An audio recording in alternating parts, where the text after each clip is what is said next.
Are you ready to take control of your physical, emotional, spiritual, professional, and financial health? Are you ready to experience great success in your life? Each week, join Dr. Diane A. Thompson and her guests for tools and strategies to help you take control of your health and inspire you to live your best life. Now here is your host, Dr. Diane A. Thompson. Welcome to Health Talk with Dr. Diane, MD. This is the show designed to inform and inspire you to a healthier lifestyle. I am your host, Diane A. Thompson, MD, and as always, it is my pleasure spending time with you on this broadcast with a goal that you may learn something that may take your health and your life to a higher level. I will remind you that the information presented on this broadcast is for educational purposes only and is not intended for diagnosis or treatment. Please seek the advice from your healthcare provider before making any changes to your health. All right, so we know that the obesity epidemic in this country is staggering. The CDC actually estimates that obesity costs this country about $150 billion, that's with a B, dollars per year, which is almost 10% of the national medical budget.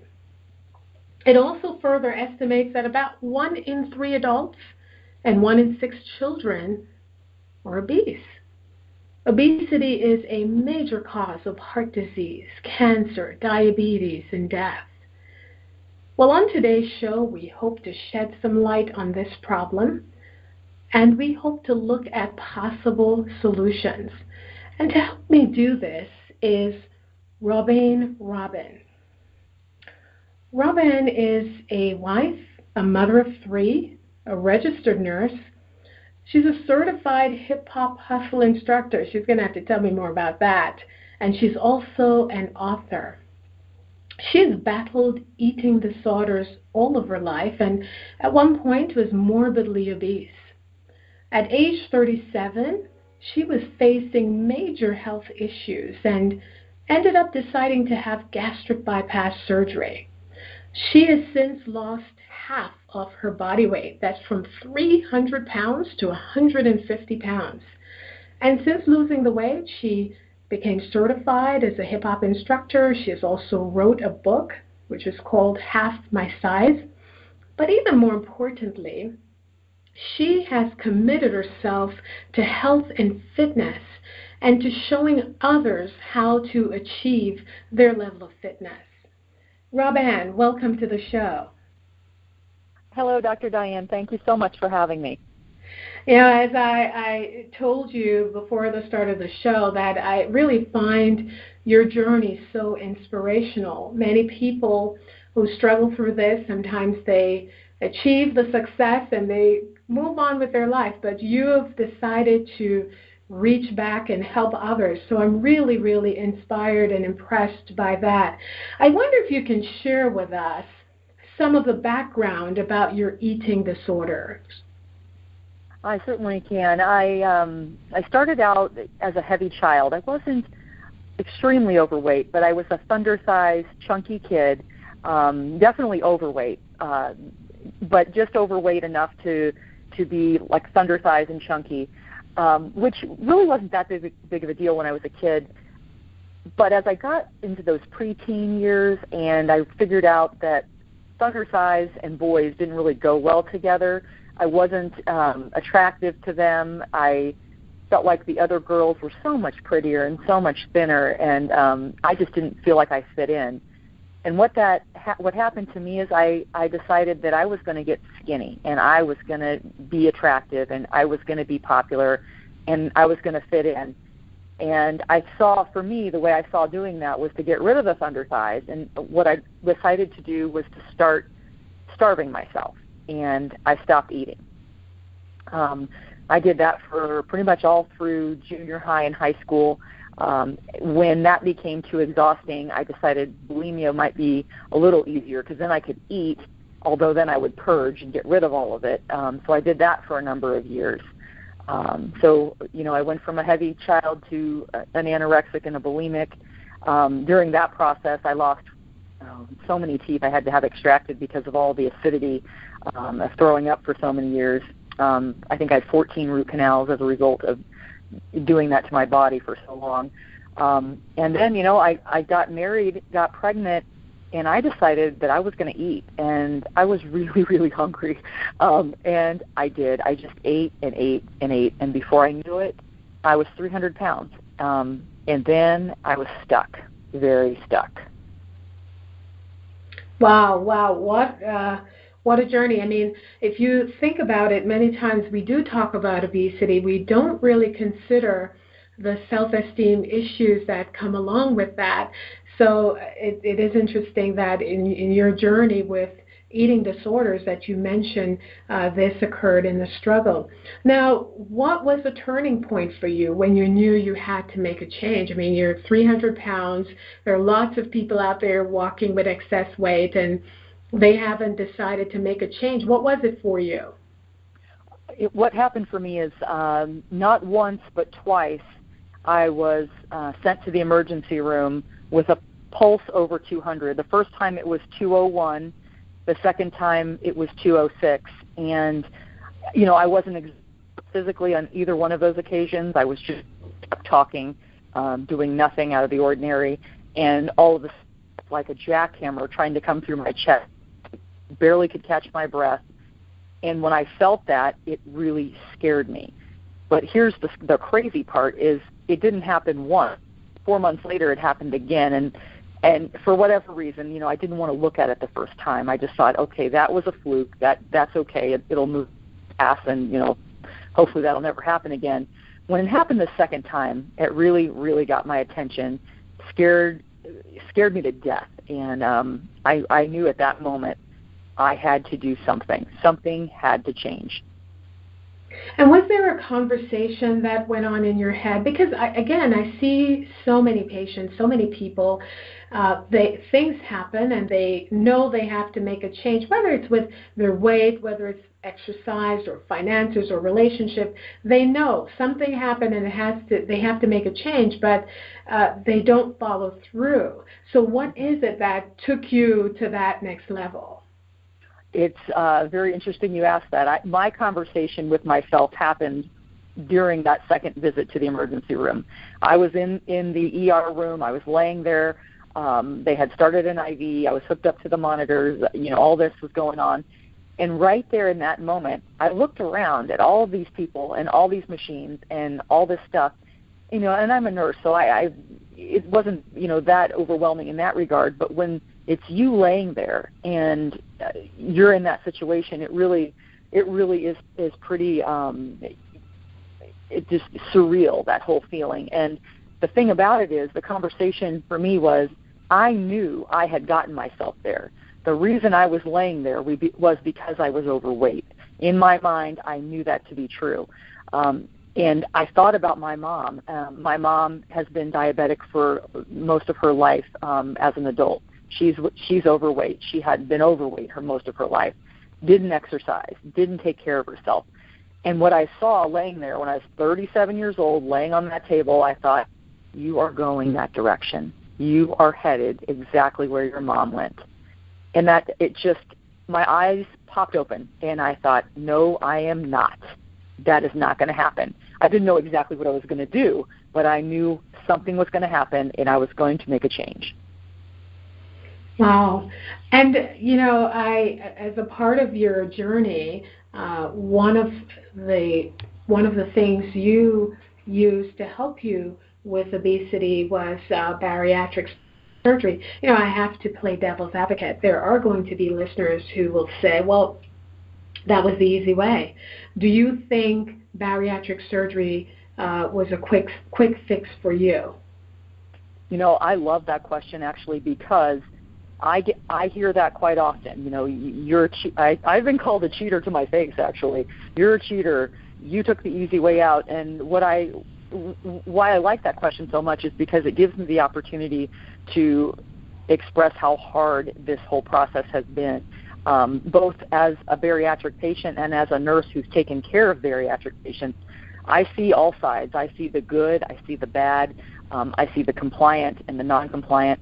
And what you're really dealing with here is anyone can have a surgery or go on a diet or, start some regimen. It's maintaining that regimen is really where the difficulty lies. And whatever you do to change and to lose your weight, let's say, for instance, if we're just focusing on weight, can you maintain that long term? And so I chose bariatric surgery for me, and I will say this, it's not a first option. I truly don't believe it's your first line of defense for obesity. I had spent a good plus years up and down the whole yo-yo cycle, and like I had said, I was anorexic and bulimic, and truthfully, my body knew what to do. If I ate or didn't eat, I think my metabolism was well past gone at that point, and I was really, really stuck. So after having those emergent visits to the ER with that heart rate over 200, I finally went and talked to my doctor, and I said, I don't know what to do, and that's what led me towards bariatric surgery, and definitely not a quick fix. Probably the hardest thing I've ever done. And that any diet, any exercise plan, it's been extremely eye-opening for me. And I'm glad you explained that, because that's definitely something that I've heard those sentiments echoed by others when they hear of someone who's gone through bariatric surgery, that perhaps they took the easy way out. And you're correct in that there are many people out there, including celebrities that we know of, who have gone through this surgery and have not been able to maintain, the weight, keep the weight off. So it's certainly not just about doing the surgery, but it's also what happens after. And we're actually this is a great time to take a short break for our sponsors, because when we do come back, you can talk to us about some of the tips and strategies that you've found to be very helpful to keep you healthy and strong. So we're going to take a brief break for our sponsors. You're listening to Health Talk with Dr. Diane, MD, sponsored by FMG Radio. Please visit Dr. Diane and browse her past shows and guest bios at fmgradio.com/Dr. Diane, MD. That's DRDIANE, MD. Okay, welcome back. If you are just joining us, my guest today is Robanne, and we are talking about her inspirational journey going from having various eating disorders to being morbidly obese. She underwent gastric bypass, and she lost 150 pounds. She went from 300 pounds to 150 pounds, and she wrote the book Half My Size. And what I want to talk to you about, Robanne, is this book that you wrote, Half My Size. What did you hope to accomplish by writing this book? Well, I was, being, as I kept running into people who had seen me at 300 pounds, and then, they saw me and they said, oh my goodness, what have you done? How in the world? I mean, they just were floored, and that was happening a lot. Then I would get reactions of positive reactions. I would get reactions of negativity because, bariatric surgery was perceived by some folks that I ran into as a quick fix and an easy way out, as we had discussed. And so I wrote the book for two reasons. I wrote it because I wanted to speak to that audience that thinks, bariatric surgery is a quick fix. It's so easy. It's not a really, a viable way of losing weight. It's not really hard. And I also wanted to talk to the folks that were either thinking about having bariatric surgery or who have had it and are struggling. Because after being in those shoes, I wanted to say, it's definitely not an easy way out. In fact, if it were so easy, no one would ever regain their weight after that surgery, which is definitely, unfortunately, not the case. And for the other folks that were thinking about the surgery, I wanted to tell them there are so many requirements and so many things that you have to follow to be successful, that if you're truly considering bariatric surgery as an option, you have to be ready for these things. And exercise being one of the huge changes in my life, that's not an option. It has to be done. It's not optional. And I had a chance to look at this book and a lot of great information. In fact, we will have a follow-up show where Robanne will talk more in detail about bariatric surgeries and what her journey through that is like, and we'll share a lot more information. But for now, you talk about exercising and different things and keeping that old behavior at bay and changing your behavior so that you'll maintain the weight loss. So how do you deal with changing old behavior? And I ask this question especially in the case where you've had bariatric surgery, so you did not, as perceived by many, perhaps you did not have years of losing the weight, and then these new habits become embedded. So you're someone who had the surgery and you've lost the weight. How do you deal with changing the old behaviors? Well, in my case, I do a couple of things. I have two pictures usually by me at all times. One's a before picture and one's an after picture.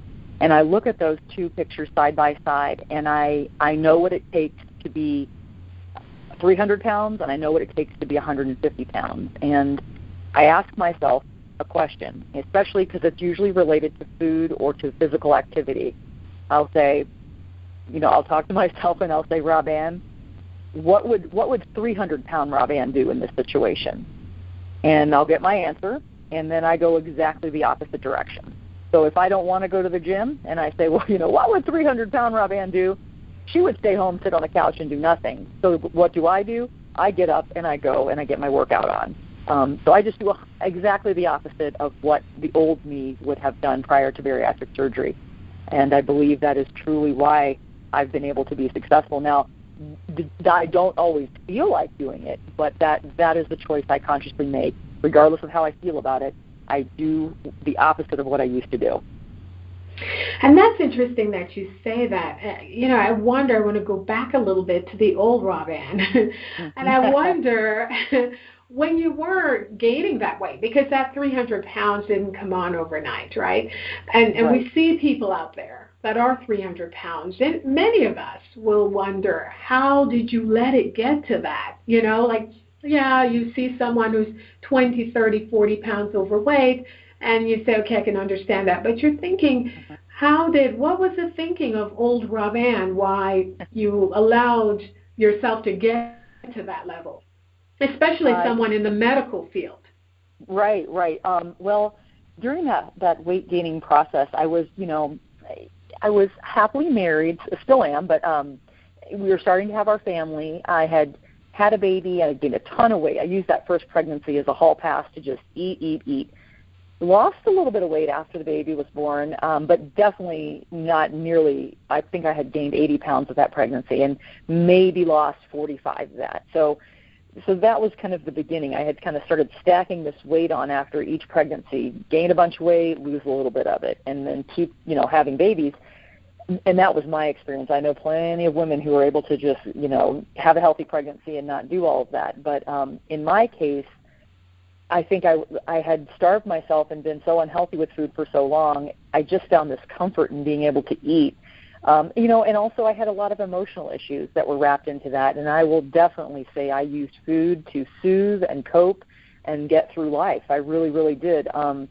At the end of the day, a pint of ice cream just made everything better. If that makes any sense at all. So it happened over a period of years, that's for sure. But it did seem like one day I woke up and I realized that I was 300 pounds. And at that point, what do you do then? Losing 20 pounds can be difficult. And I thought, how in the world am I going to ever lose 100, let alone 150 pounds? I mean, I just thought, forget it. I gave up. That there's no way that's even going to happen.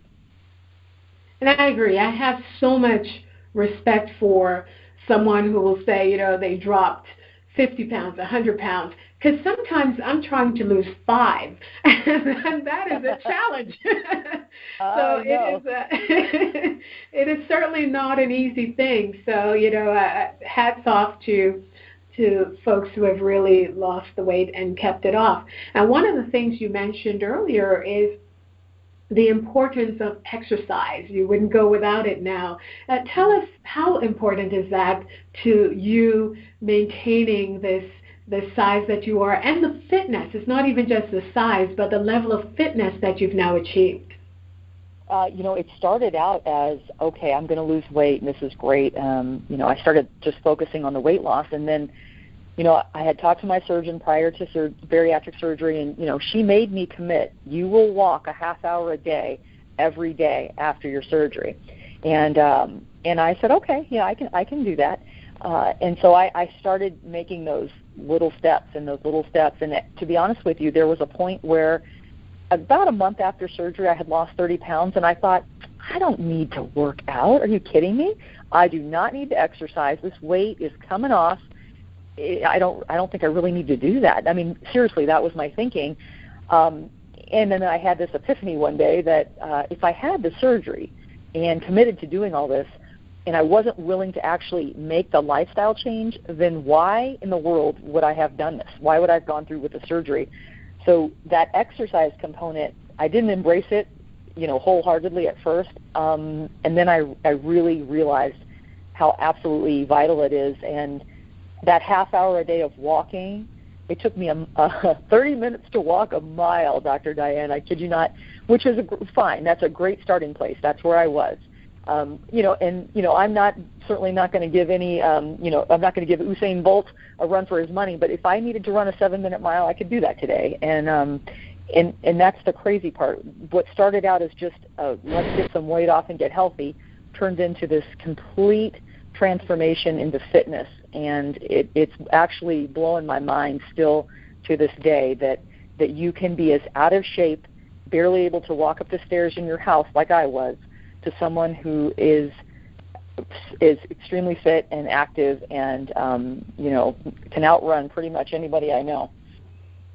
And I really think that's a great takeaway for our listeners, is that you can start where you are. I mean, no one is saying you need to be able to do what Robanne can do now, but certainly start where you are, start slowly, and you can build up and get to whatever level it is that you feel is important to you.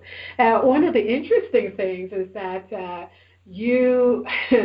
your choice of exercise right now is the hip-hop dancing. And I've seen you in action, and I say, this is a middle-aged white woman.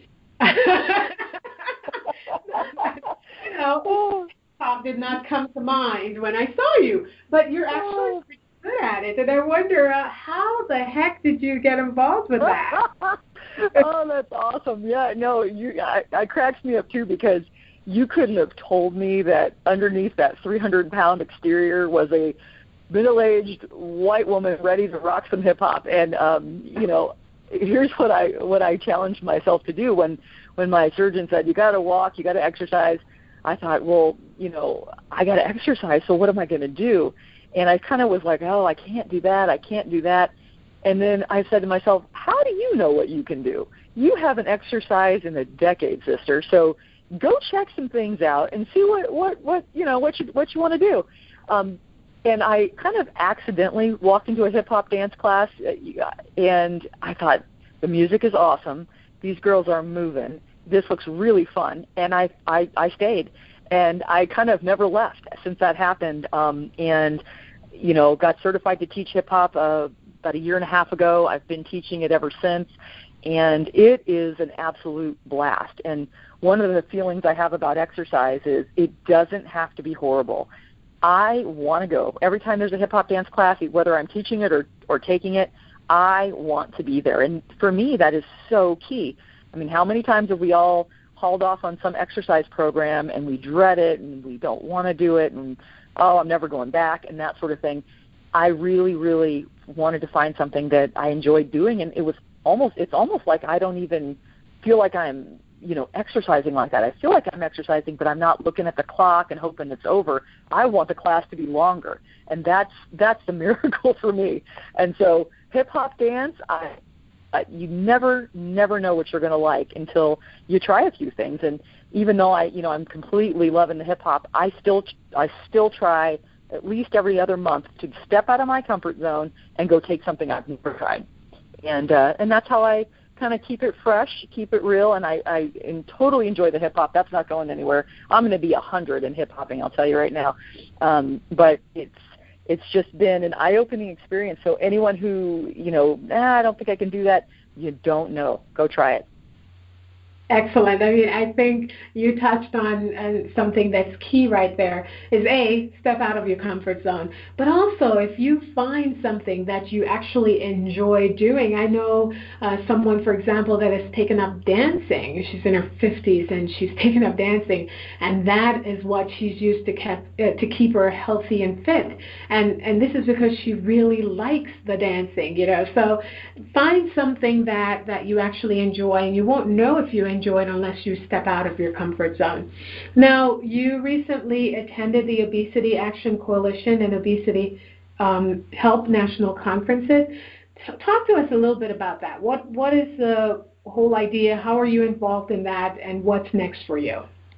Well, I had approached the Obesity Action Coalition and Obesity Help about my story, and I had let them know that they both kind of talk to their resources and education and support for those that are struggling with obesity, whether or not you've had a bariatric procedure or not.